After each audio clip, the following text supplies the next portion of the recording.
Saya bersyukur sekali sampai di sini, dan karena kita berada di tanah Melayu, boleh saya mulai dengan pantun.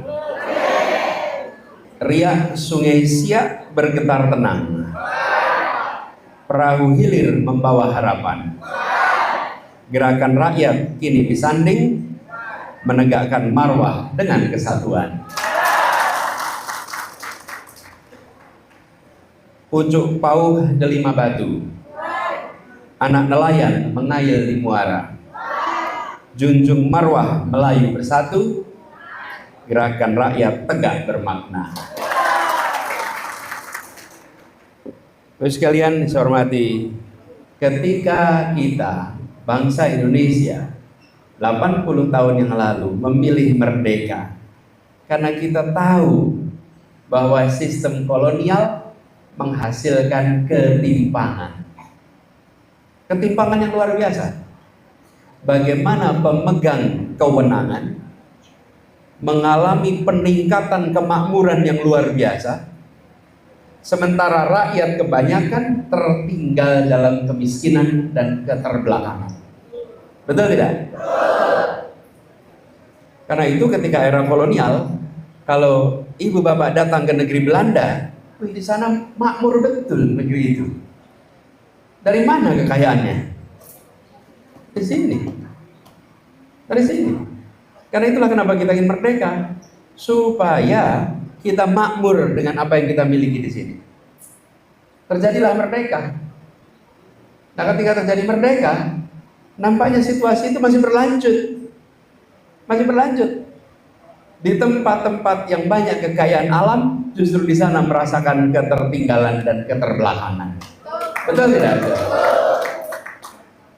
Karena itu harus diubah. Karena tujuan kita merdeka, tujuan merdeka pertama dan terutama menghadirkan keadilan sosial bagi seluruh rakyat Indonesia. Itu sebabnya kita merdeka. Merdeka karena kita ingin adil. Nah, ketika kita menyaksikan ketimpangan seperti itu, tidak bisa dibiarkan. Harus dikoreksi. Janji Republik ini itu 4. Memajukan kesejahteraan umum, mencerdaskan kehidupan bangsa. Betul ya? Terlibat di dalam persoalan dunia. Kita memiliki janji-janji kemerdekaan. Janji itu harus lunasi. Siapa yang melunasi kita?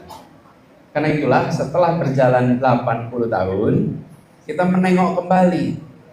Kalau yang pernah mengikuti pengembaraan, pernah belajar pengembaraan, pasti tahu yang disebut sebagai titik azimut. Buka kompas, betul ya Pak? Buka kompas, lihat nih, di mana kita berangkat, di mana kita akan berujung. Lalu cek. Nah, setelah jalan 80 tahun, banyak hal yang menyimpang dari tujuan awal. Karena itu harus dikoreksi. Apa yang paling mendasar hari ini perlu dikembalikan?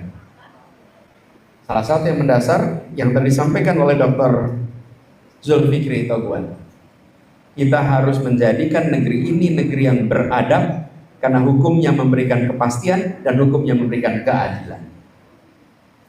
Ketika itu terjadi, maka semua aspek kehidupan, dari kehidupan ekonomi, kehidupan sosial, kehidupan politik, semua aspek akan bergerak di rel yang benar. Yang membedakan masyarakat maju dan terbelakang adalah masyarakat yang mengedepankan aspek hukum dalam menata masyarakatnya. Nah, di Indonesia, ini PR besar kita. Ini PR besar kita. Karenanya agenda ini harus menjadi agenda utama ke depan, supaya orang mau berkegiatan. Hari ini Bapak sekalian, banyak yang tidak mau berkegiatan usaha di Indonesia karena takut. Karena takut ketika mengalami persoalan dengan mitra saja, bukan dengan aparat hukum, bukan. Sama-sama punya usaha, ada mitra, mitranya tidak jujur, tapi mitranya punya backing orang kuat, apa yang terjadi? Kalah. Apa yang kemudian terjadi? Orang enggan. Ini harus dikembalikan. Ini PR kita yang paling utama. Kalau itu kita bisa bereskan, maka sekalian kegiatan ekonomi, kegiatan politik, kegiatan budaya, kegiatan sosial akan bisa jalan dengan baik. Nah, ini tidak bisa dimulai dari tengah. Ini harus dimulai dari puncak.